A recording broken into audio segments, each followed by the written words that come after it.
ಅಪ್ಪು ಮೇಲೋದ್ರು, ದರ್ಶನ್ ಒಳಗೋದ್ರು, ಸುದೀಪು ಯಶ್ ಕಳೆದೋದ್ರು, ಪ್ರೇಕ್ಷಕರು ದಿಕ್ಕಾಪಾಲಾಗೋದ್ರು. ಕನ್ನಡ ಚಿತ್ರರಂಗದಲ್ಲಿ last hit film ಯಾವುದಪ್ಪ ಅಂದರೆ ಒಡೆಯ. ಅದಾದಮೇಲೆ ಪ್ರೊಡ್ಯೂಸರು ಡೈರೆಕ್ಟ್ರುಗಳು ಲಾಸ್ ಆಗಿ ಒಡೆ ತಿಂತವ್ರೆ, ಪ್ರೇಕ್ಷಕರಿಗೆ ತಿಥಿ ಒಡೆ ತಿನ್ನಿಸ್ತವ್ರೆ. ಈಗ ರೈಟ್ ಟೈಮು ಒಂದು ಹಿಟ್ ಸಿನಿಮಾ ಬೇಕು.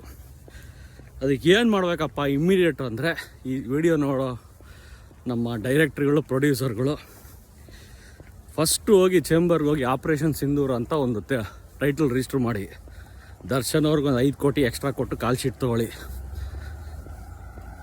ಓಂ ಪ್ರಕಾಶ್ ರಾವ್ಗೆ ಡೈರೆಕ್ಷನ್ ಕೊಡಿ, ಅರ್ಜುನ್ ಜನ್ಯ ಹತ್ರ ಮ್ಯೂಸಿಕ್ ಮಾಡಿಸಿ, ಸಾಧು ಕೋಕಿಲ್ ಹತ್ರ ಒಂದು 4-5 ಸೀನ್ ಕಾಮಿಡಿ ಸೀನ್ಸ್ ಮಾಡಿ, ಕತೆ ಚಿತ್ರಕತೆ ಬೇಕಂದರೆ ನನ್ನ ಹತ್ರನೇ ಕಾಂಟ್ಯಾಕ್ಟ್ ಮಾಡಿ. Part A, part B, part 2 PAN India cinema ಘೋಷಣೆ ಮಾಡಿ. ಸಿನಿಮಾ ಕಿತ್ಕೊಂಡು ಓಡುತ್ತೆ.